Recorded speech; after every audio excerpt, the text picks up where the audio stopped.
নমস্কার প্রিয় দর্শক শ্রোতামণ্ডলী, সমাচার ত্রিপুরা চ্যানেলের পক্ষ থেকে নিন শুভেচ্ছা এবং ভালোবাসা। আমি ডক্টর SP গোস্বামী আজকে আবার হাজির হলাম আপনাদের সামনে। হোমিওপ্যাথি নিয়ে আলোচনা করব এবং সেগুলো রিকোয়েস্ট করছি আপনারা মন দিয়ে দেখবেন, শিখবেন, তাতে আপনাদের লাভ ছাড়া ক্ষতি কিছু হবে না। দেখুন, হোমিওপ্যাথি একটা সাধারণ সাবজেক্ট এবং বাজারে যথেষ্ট বইও আছে, আমার ভিডিওগুলো আছে। এই দুটো মিলিয়ে মিশিয়ে আপনারা যদি একটু চর্চা করেন তাহলে কিন্তু হোমিওপ্যাথি শিখবেনই। হ্যাঁ, তাই আমি বলছি প্রত্যেক দিন আমি যে ওষুধগুলো নিয়ে আলোচনা করি একটু মন দিয়ে দেখুন, একটু মন দিয়ে শুনুন, দেখবেন আপনার জীবনে একটা পরিবর্তন আসবে, অর্থাৎ স্বাস্থ্যের উন্নতি হবেই হবে।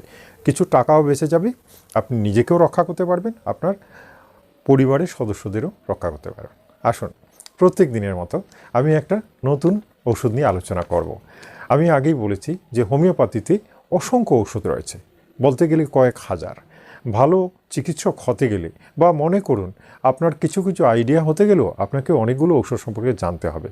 কারণ যখনই কোনো রোগ দেখবেন সেটার বিভিন্ন লক্ষণ আছে এবং সেই লক্ষণগুলোই উল্লেখযোগ্য, সেই লক্ষণগুলো দেখে কিন্তু আপনাদের চিকিৎসা করতে হবে। হোমিওপ্যাথি হচ্ছে লক্ষণভিত্তিক চিকিৎসা। লক্ষণ যদি না মিলে ওষুধ প্রয়োগ করেও কোনো লাভ হবে না, এই কথাটা কিন্তু মনে রাখবেন। তাই বলছি প্রত্যেকটা রোগের লক্ষণ সেটাই আগে নোট করুন এবং তারপরে মিলিয়ে নিন তার সাথে কোন ওষুধটা পারফেক্ট, তাহলে দেখবেন একেবারেই হোমিওপ্যাথির ডাক্তার হয়ে উঠেছেন। ঠিক আছে, আসুন আজকে যে ওষুধটা নিয়ে আলোচনা করব ভেরি আনকমন এই জন্যই বলছি, বিশেষ শোনা যায় না, বিশেষ এটা কেউ বলেনও না এবং রেয়ার মেডিসিনের মধ্যেই পড়ে এবং সবসময় সবাই এটা ইউজ করেন না, অথচ এই ওষুধটার খুব দরকার। তাহলে কৌতূহল বেড়ে গেল, বলে নিই ওষুধটার নাম। ওষুধটার নাম হচ্ছে হেকলা লাভা। হেকলা লাভা, এটা আমরা যা যতটুকু জেনেছি সেটা হচ্ছে হেকলা নামক একটা আগ্নেয়গিরির ওই লাভা টাভা এগুলো দিয়ে এটা তৈরি হয়, এই জন্য নাম দেওয়া হয়েছে হেকলা লাভা। এটার কার্যকারিতাটা কি আমি ভালো করে বুঝিয়ে দিচ্ছি। দেখুন, আমাদের দেহে হাড়, দাঁত, মাড়ি মেইন। এখন প্রশ্ন হচ্ছে হাড় বললাম, এই হাড়টা কি একেবারে কোমরের হাড়, পায়ের হাড়, হাঁটুর হাড়, অনেক কিছু হতে পারে। হ্যাঁ, ইয়েস, ঠিক এই কথাটাই আমি বলছি। হাড় মানে সমস্ত হাড়, শরীরের সমস্ত যত জায়গায় হাড় আছে সবগুলোর উপরই হেকলা লাভার প্রভাব আছে। কেন আছে সেটাও আমি বলছি।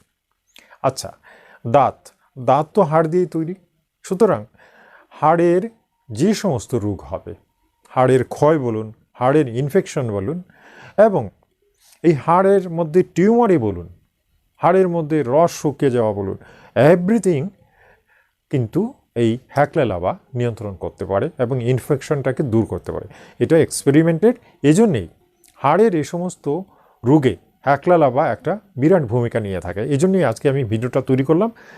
আমি দেখেছি যে এই হেকলা লাভা সম্পর্কে আপনাদের জানা দরকার, কারণ অনেকগুলো রোগে এটা ইউজ করে মন্ত্রের মতো রেজাল্ট পাওয়া গেছে। সেগুলো কি একটা একটা করে বলছি। প্রথমেই যেটা বলবো, সেটা হচ্ছে বেশি প্রয়োগ করা হয় দাঁতের যে সমস্ত প্রবলেম, ওই যে মাড়ির ক্ষয়ই বলুন এবং দাঁতের হাড়টা ক্ষয় হয়ে গেছে, মাড়ি পচে গেছে, ওইখানে ইনফেকশন হয়ে গেছে, দাঁতের গুঁড়া আলগা হয়ে গেছে, দাঁতের ভাঙ্গা দাঁতটা রয়ে গেছে, এই যে ব্যাপার, এখানে ইনফেকশন হয়ে গেছে, এই পাশে টিউমার হয়ে গেছে, সমস্ত কিছু কিন্তু হেকলা লাভার অধীনে।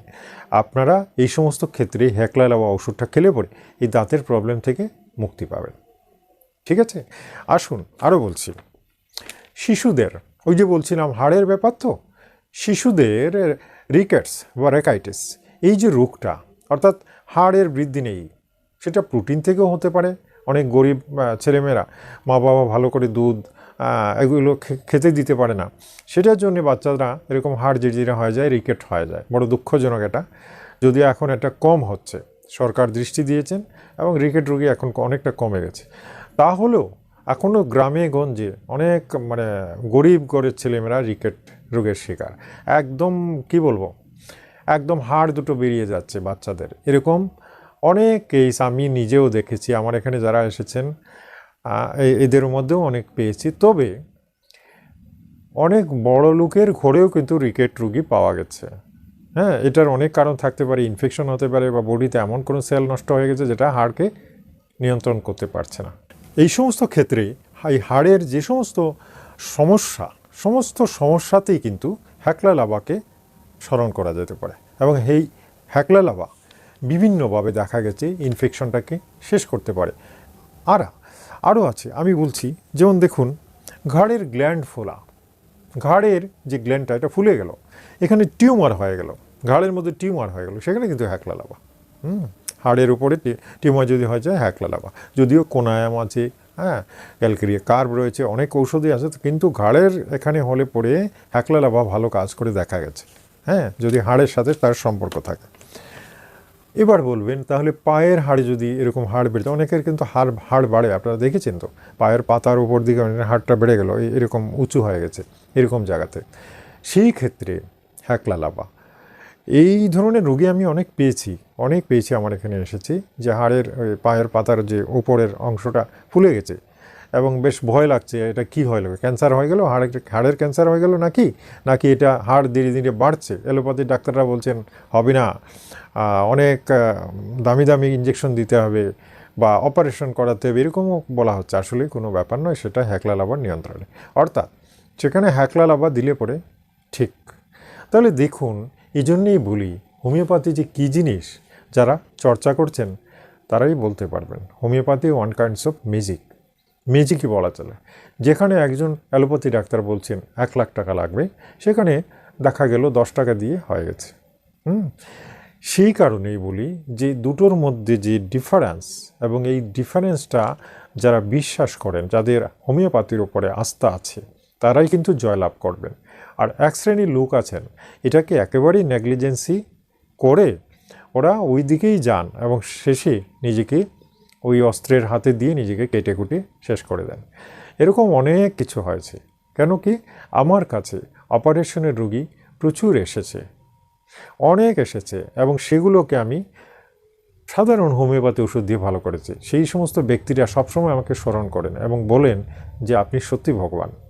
এখন ব্যাপার এটা নয়, আমি তো ভগবান নই, কিন্তু ব্যাপারটা হচ্ছে এটাই যে অ্যালোপ্যাথিতে অন্যভাবে চিন্তা করে, অর্থাৎ বডির যে ফাংশন, কেমিক্যালসের যে ফাংশন, বডির সেলের যে ফাংশন বা অর্গানগুলোর যে ফাংশন, সেটা সায়েন্টিফিক্যালি অ্যানালাইসিস করে চিকিৎসা ব্যবস্থা করা হয়। যদিও এটাও এক ধরনের ঠিক, কিন্তু কোনো ক্ষেত্রে ওই যেটা হোমিওপ্যাথি ওষুধের যে কার্যকারিতা, অর্থাৎ যেটা বিজ্ঞানের ভাষায় কোনো যুক্তির বাইরে, অর্থাৎ চোখেই দেখা যাচ্ছে না এখানে কী হচ্ছে, ডাক্তারবাবু বারবার ওষুধ প্রয়োগ করছেন, নো রেজাল্ট। উনি নিজেই লাস্টে বলছেন বুঝতে পারছি না তো, আরে কী হলো, এটা তো হয়ে যাওয়ার কথা। ওই যে ব্যাপারটা, সেটারই উত্তর হচ্ছে হোমিওপ্যাথি। আশা করি বুঝতে পারছেন। প্রত্যেক দিন আমি আপনাদের এভাবে বিভিন্ন ওষুধ নিয়ে আলোচনা করব, শিখিয়ে দেব, এবং তার চেয়ে সবচেয়ে বড় যে উপদেশ আমার, সেটা হচ্ছে হোমিওপ্যাথি। আমি আমার নিজের জীবনে অনেক শিক্ষা পেয়েছি, সেজন্যেই বারবার আমি বলি যে homeopathy is the best treatment. এটা এমন একটা চিকিৎসা পদ্ধতি যেটা দিয়ে আপনি সত্যি ভালো হতে পারবেন। কিন্তু একটা কথা মনে রাখবেন, সঠিক লক্ষণ না বুঝে যদি ঔষধ প্রয়োগ করা হয় তাহলে কোনো রেজাল্টই আসবে না এবং বুঝেই যাবে না। সেই ক্ষেত্রেই অনেকের অবিশ্বাস এসে যায়। তাই সবচেয়ে সহজ রাস্তা এটাই যে নিজেই শিখুন। অন্তত আপনার লক্ষণগুলো, রোগের লক্ষণগুলো আপনি যদি নিজে বুঝতে পারেন যে আমার এটা হয়েছে, তাহলে আমার এই ভিডিওগুলো কিন্তু আপনাকে মন্ত্রের মতো রক্ষা করবে। অনেক ফ্যামিলি বেঁচে যাচ্ছেন আমার ভিডিও দেখে, আমি দেখেছি। তাই বলছি ভিডিওগুলো দেখুন। নতুন যারা এসেছেন চ্যানেলটাকে সাবস্ক্রাইব করুন, বেল আইকনটা টিপে দেবেন, তাহলে কি হবে, প্রত্যেক দিন আমার ভিডিও আপনার মোবাইলে চলে যাবে এবং সেটা দেখে আপনারা অনেক কিছু শিখে যাবেন। আপনি নিজেকেও রক্ষা করতে পারবেন, আপনার পরিবারের সদস্যদেরও রক্ষা করতে পারবেন, আপনার ছোটো শিশুদেরও রক্ষা করতে পারবেন। বুঝতে পারছেন? এভাবে আগামীকাল আরেকটা ঔষধ নিয়ে আলোচনা করব। অবশ্যই ভিডিওটা দেখবেন এবং শিখে নেবেন। ঠিক আছে? তাহলে আজ এই পর্যন্তই। আগামীকালকের জন্য বিদায় চাইছি। নমস্কার, ধন্যবাদ।